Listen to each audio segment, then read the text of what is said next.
I've been playing a lot of weird and scary indie games this year. Here are my top 10. Kicking off our list at number 10.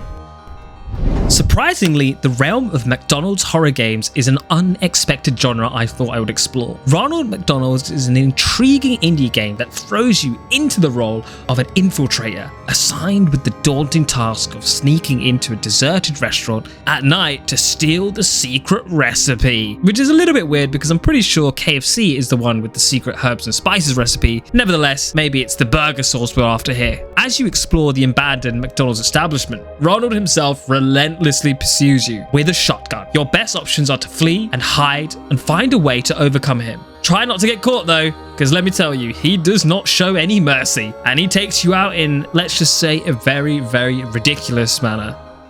Next, at number 9.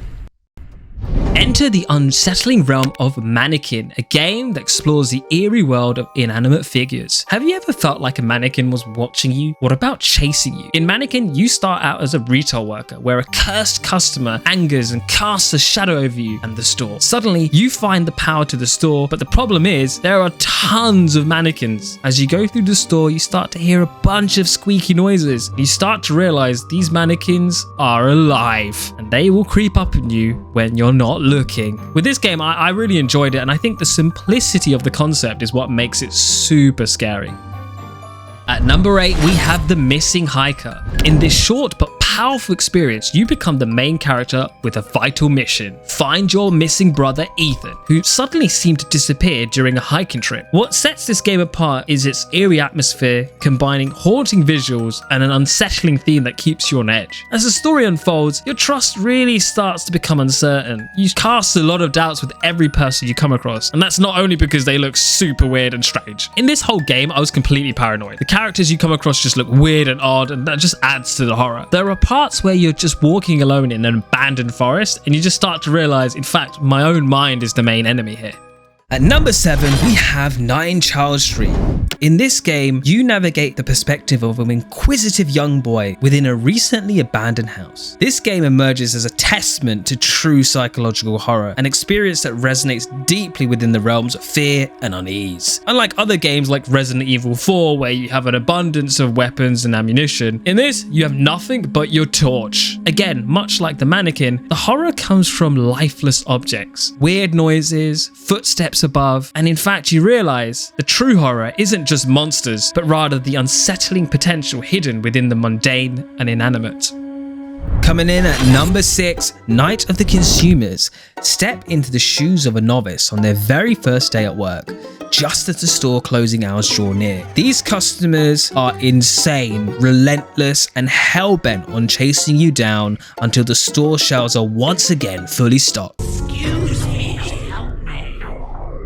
And if this wasn't enough, a demanding manager prowls, ready to pounce on any slight error. While this game isn't necessarily horror, the customers themselves are bone-chilling in their insanity and need and demand, and they will pursue you through the entire store. What's more, I really enjoyed the art style of this game. However, there were some disappointing elements in that I thought the game would be a little bit more complex. You are quite literally just stacking shelves. For some reason, I thought there'd be a bit more of a story, perhaps you could leave the store, perhaps there was some kind of lore behind what was going on, but still a fun game nevertheless.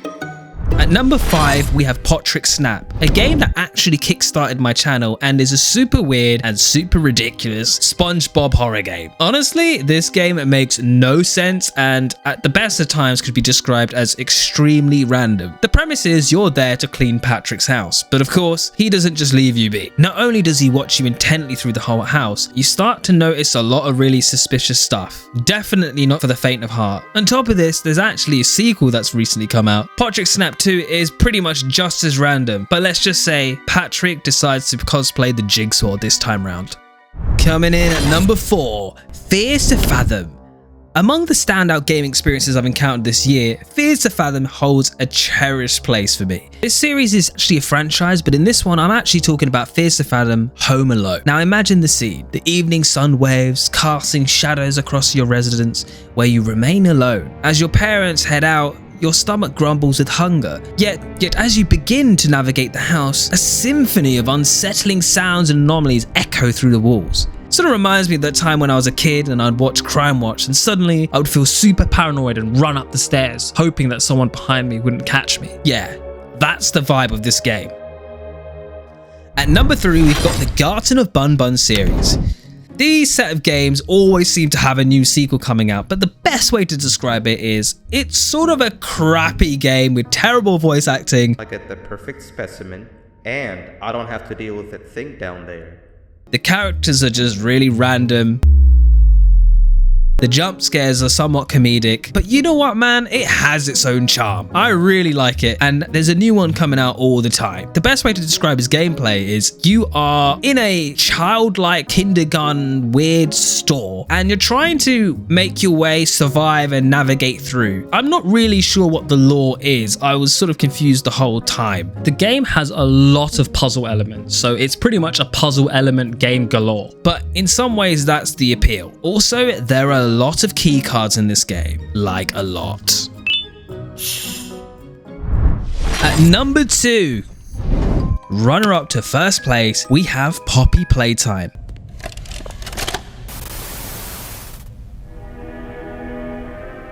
Now, out of all the games I've played this year, Poppy Playtime easily makes it to the top of my favorites list. It's a spooky episodic game created by an indie developer called Mob Entertainment. In this game, you play as a person who used to work for a toy company named Playtime Co. The twist is you revisit the old and abandoned toy factory where the company used to make its toys, and a whole decade later, everyone seemed to mysteriously disappear. Now, what really hooked me with this intriguing story and the cool graphics is actually the core gameplay mechanic. You get access to this tool very quickly with this sort of hand ejector grippy sticky tool, and honestly I've not seen a gameplay mechanic like it. It's almost like a grappling hook with hands. One of my favorite mechanics I've seen in a long time. What's even weird is, I'm pretty sure I've seen these toys in the store being sold, so definitely want to try out if you haven't already.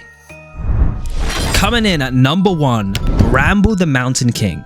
Bramble the Mountain King is an adventure game set in a world that draws inspiration from eerie Nordic tales. You embark on a quest to rescue your sister. The visual and the audio experience of this game was just amazing. The graphics are awesome. The music is incredibly compelling. Picture Little Nightmares, but in a more expansive setting. The game also has really good puzzle-like elements and platform elements. And one of the most interesting parts of this is that each chapter unveils itself to be a unique Nordic tale, which enhances the overall narrative. However, it's worth mentioning this game gets dark, like really dark.